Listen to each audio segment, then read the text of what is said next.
Chapitre 6. Le jour se lève. Un avion, la taverne, à la recherche d'une charrette, le camion, entrée dans Figueras, cantine d'assistance, la nuit au café. Il commence à faire jour lorsque nous traversons un pont sur la rivière. Une nouvelle aurore resplendissant de paix apparaît. Seule cette caravane extravagante donne une note étrange à la douce beauté du paysage. Notre pas nonchalant, la grand-mère et les petits sont très fatigués et nous empêchent d'avancer au rythme général. Du coup, l'interminable file de camions et de chariots nous dépasse et défile devant nous. Les encapuchonnés commencent déjà à replier leurs couvertures et suivent les chariots jusqu'à disparaître au bout de la rue. On dirait la longue queue d'un reptile gigantesque. Pendant ce temps, de l'autre côté, un autre reptile plus sévère, plus hostile, avance en produisant un son arythmique de crotale d'acier. Ce sont des troupes en retraite, des compagnies décimées pendant les durs combats qui se rendent à Figueras pour rejoindre le gouvernement. Les jeunes gens avancent, le fusil sur le dos, à la mine fatiguée. Ils semblent ne pas avoir dormi depuis plusieurs jours. Derrière eux, des camions militaires chargés de matériel de guerre. Les restes de la défaite. Les compagnies défilent. Quelques minutes plus tard, atténuées par la distance, deux fortes explosions retentissent au loin derrière nous. « Ça y est, ils ont fait sauter le pont », s'exclame un soldat qui avance avec un petit groupe, quelques mètres derrière le gros de des troupes. Je repense alors aux soldats rencontrés hier après-midi et à leurs camions chargés de dynamite. C'est probablement ce qu'ils attendaient lorsque nous les avons vus, l'ordre de protéger la retraite avec leur terrible charge. Si tel est le cas, nous avons gagné du temps. Vers le milieu de la matinée, le moteur d'un avion bourdonne dans les airs. Nous regardons dans le ciel. Un petit point qui grandit progressivement se dirige vers nous. Nous courons nous cacher derrière les buissons et de là, les 7 immobiles couchés par... Nous courons nous cacher derrière un buisson et de là, les 7 immobiles couchés par terre, nous voyons passer un imposant bombardier volant à basse altitude. Il passe et s'éloigne sans nous prêter la moindre attention. Nous nous relevons et suivons la trajectoire d'un regard inquiet, de peur qu'il ne revienne. Mais il poursuit sa course comme une flèche lancée avec ses ailes déployées, tel un rapace qui fond brusquement sur sa proie. Et sa proie est là, étendue sous la lumière du soleil, au beau milieu des champs verdoyants. La jolie ville de Figueras se découvre sous nos yeux. Elle est encore assez loin, mais nous pouvons clairement l'apercevoir quittant sa brume matinale. L'avion fait une boucle dans les airs et plane un instant à la recherche de son objectif. Quelques instants plus tard, le bruit de lointaines explosions parvient jusqu'à nous, alors que des nuages de fumée blanche jaillissent au cœur de la ville. Début de l'après-midi, nous nous arrêtons devant la porte d'une taverne aux abords de Figueras. Ici, le chemin bifurque. La garde républicaine de contrôle bloque l'accès de la ville aux véhicules et les oblige à poursuivre par l'autre route. Une déviation d'environ 2 km. Mais les piétons peuvent passer, évitant ainsi le danger occasionné par le colossal embouteillage. Épuisée par notre terrible marche, ma famille renonce à poursuivre. Elle préfère entrer dans la taverne. Malheureusement, il n'y a rien à manger, seulement quelques verres de lait chaud.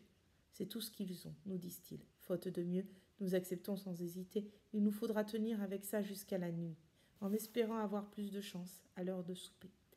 Qu'est-ce qu'on est bien maintenant, loin des tracas du chemin, assis sur une chaise en osier devant un verre fumant, et même partagés en 7, comme ils sont bons, ces 2 petits pains qu'en cachette la tavernière est venue nous offrir. À la chaleur de ce misérable repas, la grand-mère s'assoupit lentement et pique du nez. Les enfants, eux, se sont endormis épuisés. Mes paupières se ferment aussi et je sens que je m'assoupis également. Dehors, la foule et le bruit ne cessent d'augmenter. Les camions sont assaillis par des gens qui refusent de continuer à pied et les forces de l'ordre ne parviennent pas à endiguer cette marée humaine. Je fais une toute petite pause, là, nous passerons normalement à Figueras, de nuit, dans un bus, bien au chaud, en train de peut-être dormir.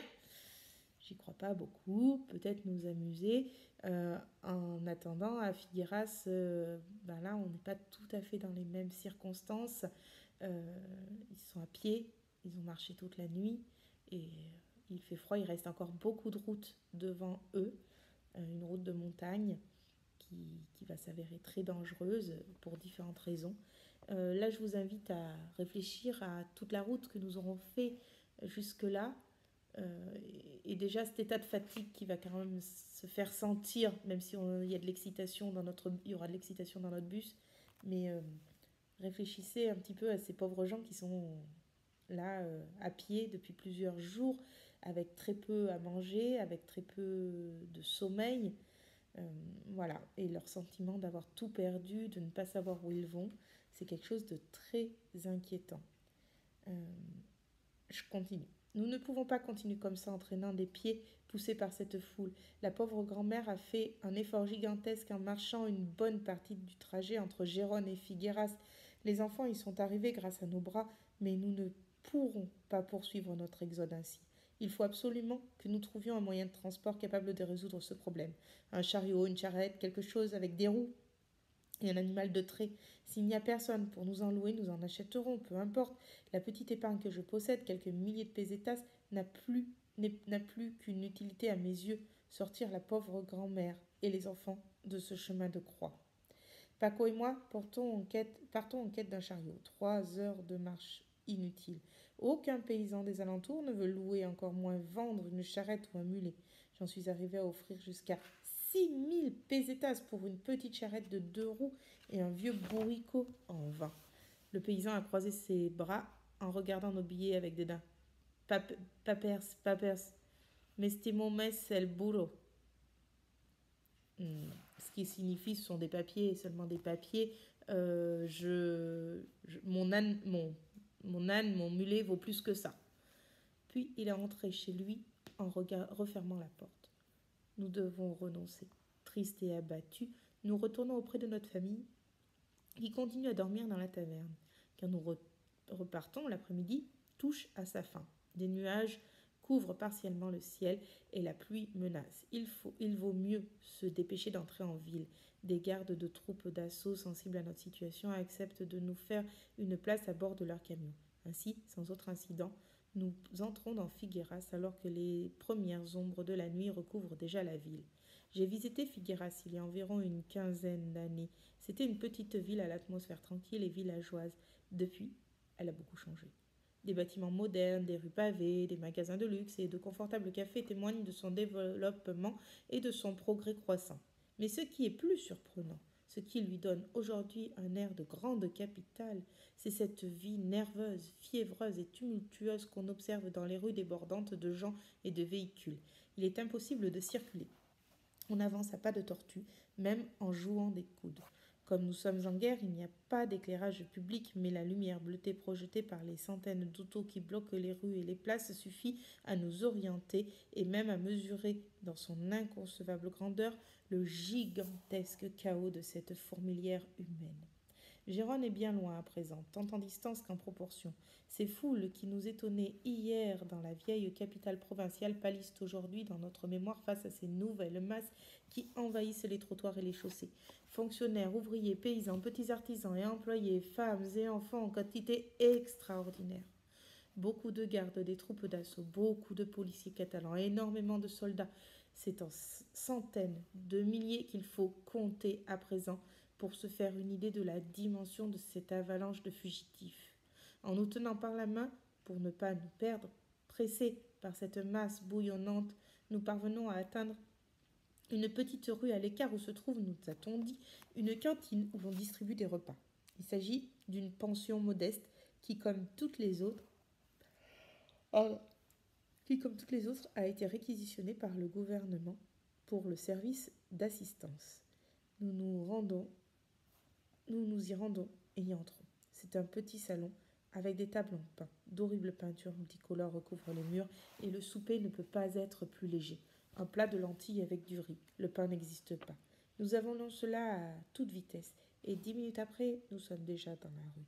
Face à nous, dans la nuit, surgit l'inquiétante question de notre lit. Où pourrons-nous en trouver un ? Où pourrons-nous trouver un refuge dans cette ville minuscule qui croule sous le poids de cette avalanche humaine ? Histoire d'aller quelque part, nous repartons par là où nous sommes arrivés et entrons dans la rue principale. Elle est toujours saturée de gens et de véhicules. Le bâtiment de l'UGT est bondé, plein à craquer. Dans le café d'à côté, il n'y a pas une table de libre. Nombreux sont ceux qui dorment affalés sur les guéridons. D'autres, enroulés dans leurs couvertures, n'ont que le sol comme lit et un profond silence flotte dans le dortoir improvisé. Il n'y a pas un endroit où poser le pied. C'est une invasion de ballots, de matelas et de dormeurs. Seul le petit escalier qui mène au premier étage est en partie inoccupé. Traversant l'assistance endormie avec 1000 difficultés, nous parvenons à l'atteindre et nous nous asseyons dans les espaces libres en nous appuyant les uns contre les autres pour nous servir mutuellement d'oreiller. La lumière tamisée du local nous invite à dormir et malgré le manque de confort, nous sommes si fatigués que quelques minutes plus tard, nous dormons tous. 10 heures sonnent, 11 heures, minuit. Un tapotement sur l'épaule me réveille. Je me frotte les yeux et regarde avec étonnement la personne qui m'interpelle. C'est un jeune homme, un officier du crime, accompagné d'une patrouille de soldats. Crime, c'est le centre de recrutement, d'instruction et de mobilisation. Autant vous dire que ce personnage-là est très en danger puisque potentiellement il va être enrôlé dans l'armée. C'est un jeune homme, un officier du crime, accompagné de patrouilles de soldats. Papier. Je lui montre ma carte d'identité. Il la regarde attentivement, me regarde ensuite, rapidement, et ajoute en me rendant le document. C'est bon, camarade, tu peux continuer à dormir. La patrouille du crime poursuit sa rafle à la chasse aux réfractaires. Un par un, les hommes sont réveillés et doivent présenter leurs pièces d'identité au jeune officier. 2 soldats gardent la porte de sortie, le fusil à la main. La patrouille sort finalement du local en emportant avec elle 2 hommes qui frisent la trentaine. Le petit trouble semé par la visite du crime cesse quelques secondes après son départ. Les gens se replongent dans les profondeurs de leur sommeil et des ronflements surgissent ici et là, sous la couverture, dans la pénombre du café. Manola appuie de nouveau sa tête contre mon épaule, penchée sur sa robe. Alvarito se repose. La grand-mère, ma sœur et mon beau-frère installés sur la dernière marche dorment profondément. Et Merceditas, assise sur mes genoux dans le creux de mon manteau, continue de rêver à son petit monde de poupée. Je pose un baiser sur son front. Mes paupières se referment et je m'endors également. Figueras, le 28 janvier 1939. Alors, maintenant qu'on sait ce que c'est que la crime, je vais vous inviter à lire le chapitre 7 qui s'appelle « Ma détention, le crime », crime C-R-I-M, c'est-à-dire le centre de recrutement, instruction et mobilisation, et l'hôpital militaire. Rumeur sur la chute de Gérone, départ pour la Jonquera, nuit sous la pluie. Voilà. Je vous invite à le lire un petit peu et puis je prendrai la lecture juste après.